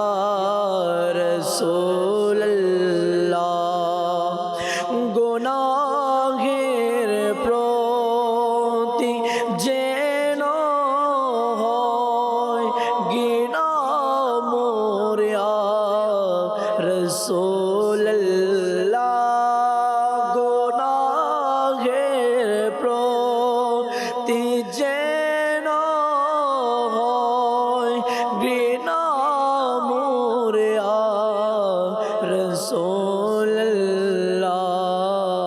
প্রতিটি বোধ স্বভাব ছোটে যায় যেন ইয়া রাসূলুল্লাহ ক্ষণে ক্ষণে প্রতিক্ষণে বেড়ে যাচ্ছে গুনাহ আমার ক্ষণে ক্ষণে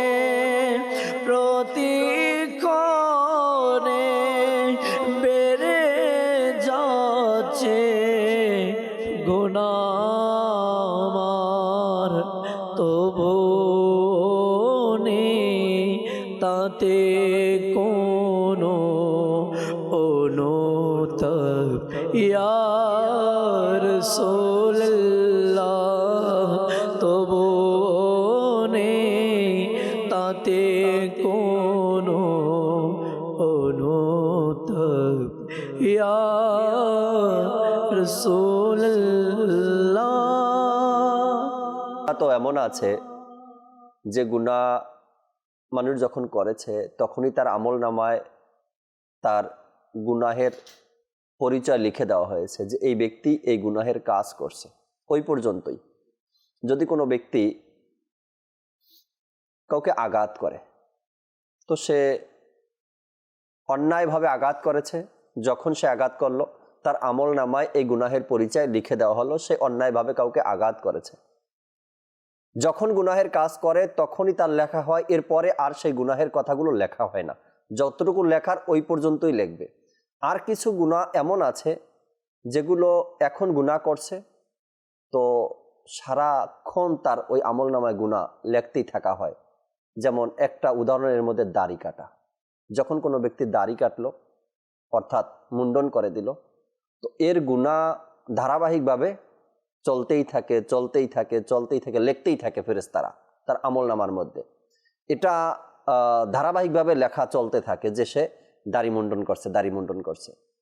এটা হলো ধারাবাহিকভাবে তার গুনাহ এভাবে চলতে থাকে। কোনো ব্যক্তি কিছু মিথ্যা কথা আছে যা সে মিথ্যা বলা যখন বলছে তখনই তার আমল নামায় ওই গুনাহের পরিচয় লেখা হয়েছে, সে মিথ্যা বলছে।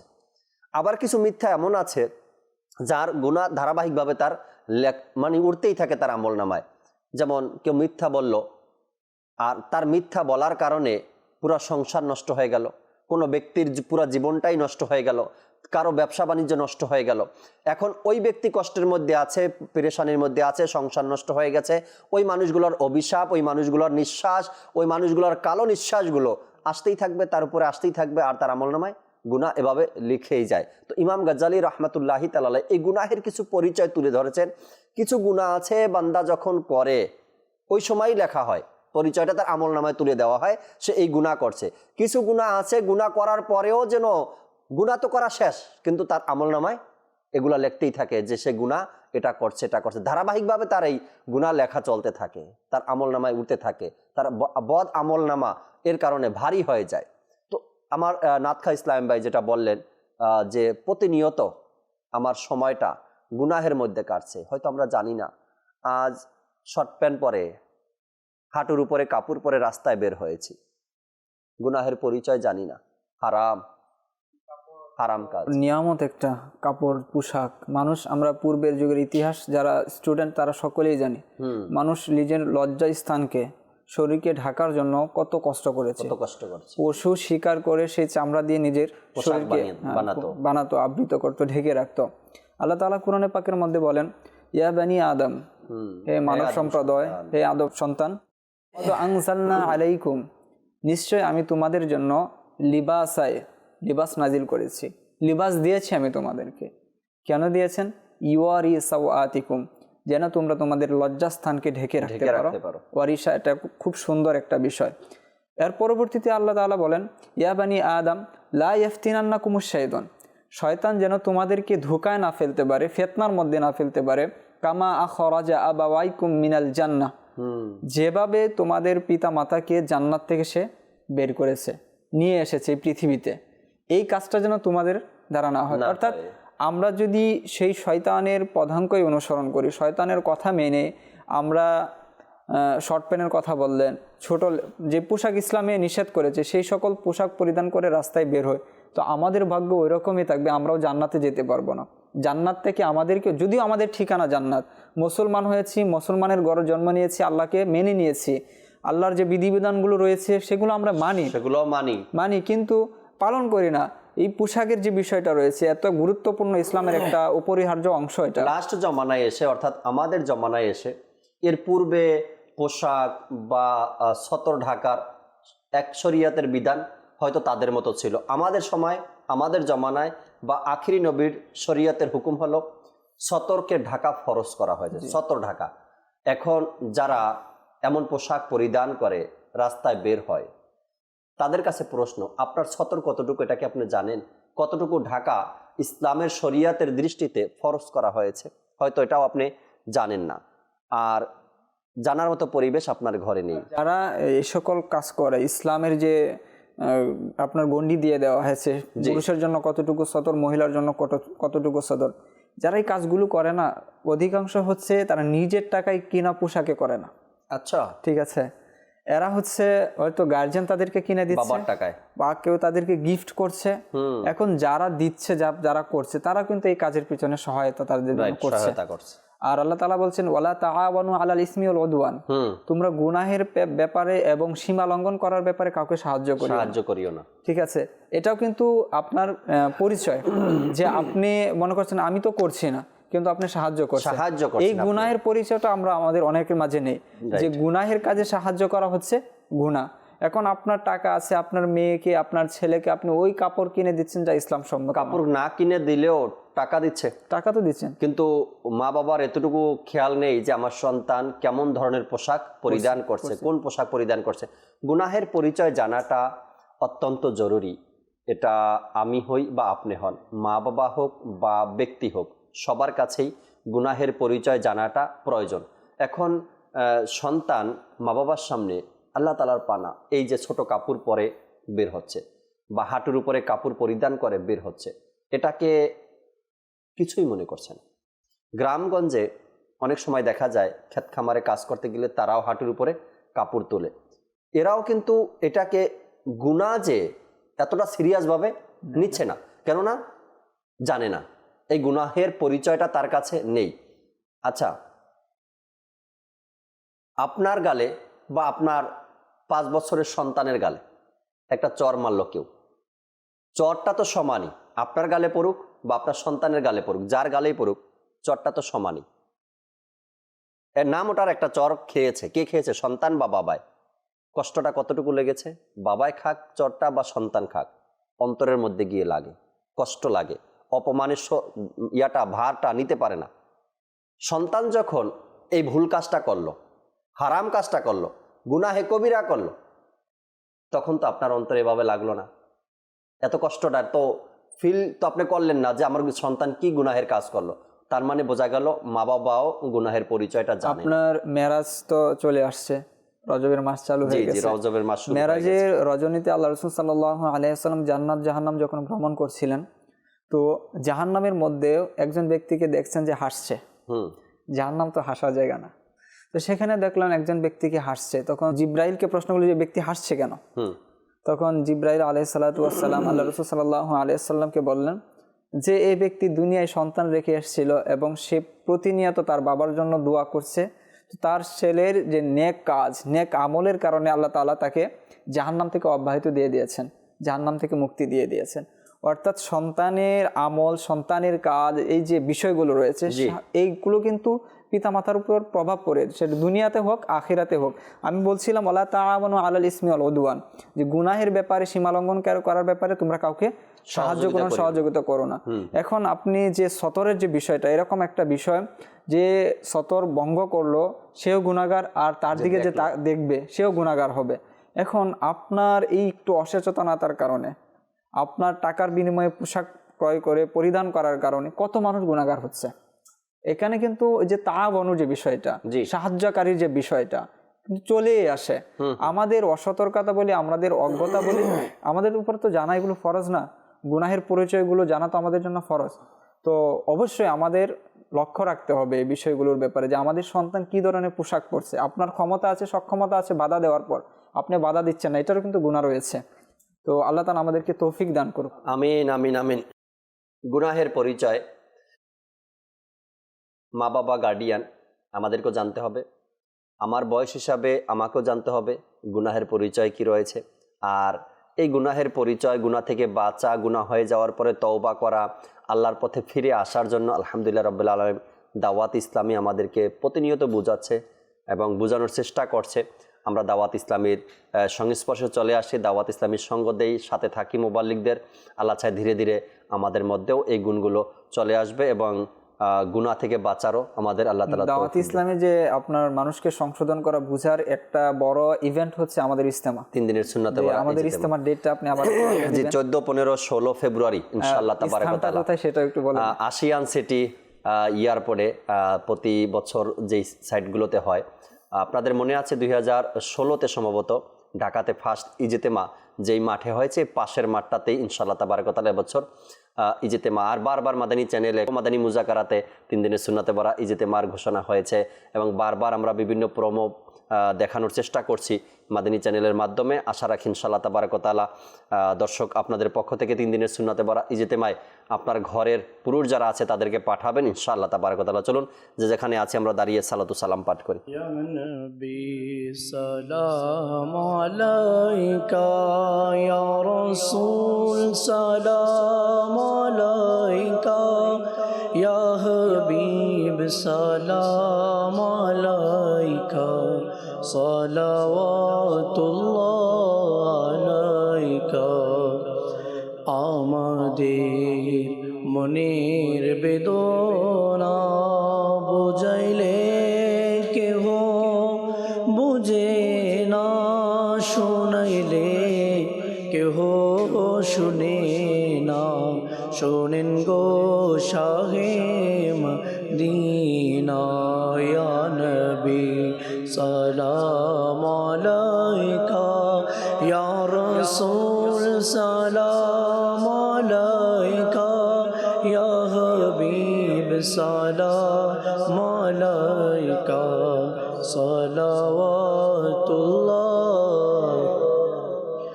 মুস্তাফা জানে রহমত पे लाखों सलाम, शम्अ बाज़ में हिदायत पे लाखों सलाम। गौसे आज़म इमाम तो का वन्नो का जलवाए शान कुदरत पे लाखों सलाम। डाल दी कल्बों में अज़मते मुस्तफ़ा, सैयदी आला हज़रत पे लाखों सलाम। बैज़ से जिन के लाखों नमाज़ी बने, फैज़ से जिन के लाखों इमाम में सजे, उस आमीर रहले सुन्नत पे लाखों सलाम। उस आमीर रहले सुन्नत पे लाखों सलाम। मुस्तफ़ा जाने रहमत पे लाखों सलाम। शम्अ बाज़ में दायत पे लाखों सलाम। अस्सलातु वस्सलामु अलैका या रसूलल्लाह, अस्सलातु वस्सलामु अलैका या हबीबल्लाह। सुब्हानका अल्लाहुम्मा व बिहम्दिका ला इलाहा इल्ला अंता अस्तगफिरुका व अतूबु इलैक। सुब्हानका अल्लाहुम्मा व बिहम्दिका ला इलाहा इल्ला अंता अस्तगफिरुका व अतूबु इलैक। सुब्हानका अल्लाहुम्मा व बिहम्दिका ला इलाहा इल्ला अंता अस्तगफिरुका व अतूबु इलैक। अस्सलातु वस्सलामु अलैका या नबी अल्लाह व अला आलिका व अस्हाबिका या नूर अल्लाह। ला इलाहा इल्लल्लाहु मुहम्मदुर रासूलुल्लाह सल्लल्लाहु ताआला अलैहि वसल्लम। তাহাজ্জুদ আর ফজরের অভ্যাস আছে যার, রহমত পূর্ণ প্রভাত হয় তার।